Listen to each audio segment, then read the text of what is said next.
I was 64 years old when I boarded a plane with a one-way ticket and a suitcase that held the rest of my life. No husband stood beside me. No children waited for me at the other end. No friends had reserved a room or promised to help me settle in. Everyone back home had the same question. What if something goes wrong? Some didn't even ask. They simply shook their heads and said, I'd lost my mind. Maybe they were right. After all, who leaves everything behind at an age when most people are downsizing, planning holidays with grandchildren, or preparing for a quiet retirement? But here's the truth. I wasn't running toward adventure. I was running away from a life that had quietly become empty. For almost 40 years, my life followed the plan. I got married young, worked hard, paid the mortgage, saved for retirement. Then life started taking things away. My husband passed away after a short illness. The house became painfully quiet. Friends were busy with their own families. My days slowly turned into routines that never changed. I'd wake up, make coffee, watch television, go grocery shopping, come home, repeat. It wasn't a terrible life, but it no longer felt like living. The hardest part wasn't loneliness. It was realizing I could predict every single day before it even began. One evening, I stumbled across videos about Indonesia. People walking through rice fields in Bali, morning markets in Lombok, families laughing together over simple meals, old temples surrounded by jungle, ocean sunsets that looked almost unreal. At first, I watched because it was interesting. Then I watched because I couldn't stop imagining myself there. The idea sounded ridiculous. A 64-year-old widow moving halfway across the world.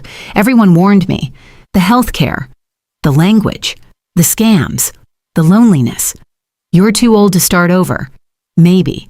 But I kept asking myself one question. If not now, when? 6 months later, I sold most of my furniture, packed only what mattered, and stepped onto that plane. The flight felt endless. I kept wondering if I should turn back. I looked around and noticed younger travelers carrying surfboards and backpacks. I felt completely out of place. What was I doing? By the time I landed in Bali, my emotions were all over the place. The warm air hit me the second I walked outside. It wasn't just warm. It wrapped around me like a blanket.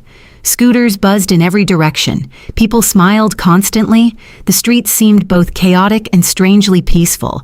Everything felt unfamiliar. I couldn't read many of the signs. I didn't understand most conversations around me. Even buying a bottle of water suddenly became an adventure. The first week was harder than I expected. Jet lag left me exhausted. The tropical heat drained my energy. I struggled with simple things: ordering food, finding transportation, understanding prices. I even got lost trying to walk back to my guest house. There were moments when I sat alone wondering whether everyone back home had been right. Maybe I had made the biggest mistake of my life. But something unexpected kept happening. Every time I felt overwhelmed, someone appeared. A young woman patiently translated a menu for me. A driver noticed I looked confused and waited until I safely entered my accommodation before leaving. An elderly vendor at the local market laughed kindly as I mispronounced the names of fruits. Instead of making me feel embarrassed, she handed me samples until I found something I liked. Little by little, strangers became familiar faces. I started learning simple Indonesian phrases. Good morning. Thank you. How much? The smiles became even bigger when I tried. No one expected perfection. They appreciated the effort. Soon I developed a rhythm. Early morning walks before the heat arrived, fresh fruit from the neighborhood market, coffee at a tiny cafe where the owner already knew my name, watching children fly kites near the beach at sunset. Life became surprisingly simple. Back home, simplicity had felt boring. Here, simplicity felt peaceful. But the biggest change happened about 2 months after I arrived. One afternoon, while walking through a traditional market, I suddenly felt dizzy. The heat had caught up with me. I sat down, trying to catch my breath. Before I could even ask for help, several people surrounded me. Someone brought cold water. Another person found a chair. One woman gently fanned me with a woven hand fan while smiling as if I were family. No one asked who I was. No one expected anything in return. They simply helped because someone needed help. As I sat there recovering, I realized something that caught me completely off guard. I hadn't felt that cared for in years, not because people back home were cruel. Life there had simply become busy. Everyone stayed inside their own schedules. That afternoon changed something inside me. I stopped thinking of myself as a visitor. For the first time since losing my husband, I felt like I belonged somewhere again.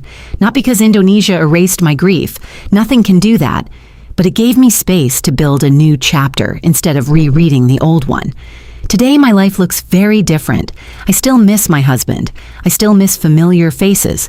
Some days I miss cool autumn mornings and conversations in my own language. But I don't miss waking up wondering why another day even mattered. Now every week teaches me something new. A different recipe, a local ceremony, a hidden beach, a conversation with someone whose life is completely different from mine. At 64, I thought my story was almost finished. Instead, I discovered it was simply waiting for a new setting. People often ask whether moving to Indonesia was the best decision I've ever made. The honest answer is this: it was the hardest. It was also the bravest.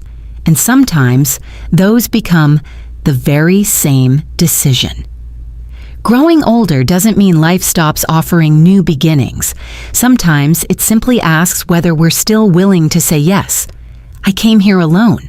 But somewhere between the markets, the sunsets, the smiling strangers, and the slow rhythm of everyday life, I stopped feeling alone. And that's something I never expected to find on the other side of the world. Sometimes people write to me and ask if moving here solved all my problems. No, life doesn't work that way. I still have difficult days.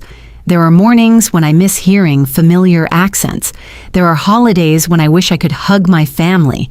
There are moments when I still feel the weight of losing my husband, and I know that feeling will never completely disappear. But grief feels different when your days are full of purpose. Instead of counting what I've lost, I find myself noticing what I've gained. I've learned to slow down. I've learned that happiness isn't always found in bigger houses or busier schedules. Sometimes it's sitting outside with a cup of coffee while listening to birds you've never heard before. Sometimes it's buying fresh fruit from the same smiling vendor every week. Sometimes it's simply having neighbors who wave every morning, even if you don't share the same language. Living in Indonesia has reminded me that a rich life isn't always an expensive one. It's a connected one. People often assume retirement is the final chapter. I don't believe that anymore. I think retirement is simply the first time many of us finally get to ask ourselves what we truly want. Not what our employer wanted, not what society expected, not what everyone else thought was sensible. What we want. For me, the answer happened to be thousands of miles away on a tropical island I had only seen on a computer screen. Will I stay here forever? I honestly don't know. Life has taught me never to make promises about tomorrow. But I do know this. Getting on that airplane at 64 wasn't the end of my story. It was the beginning of a version of myself I didn't know still existed. If you're watching this and wondering whether it's too late to start over, I can't tell you what decision to make, but I can tell you what I've learned. Age doesn't close doors. Fear does.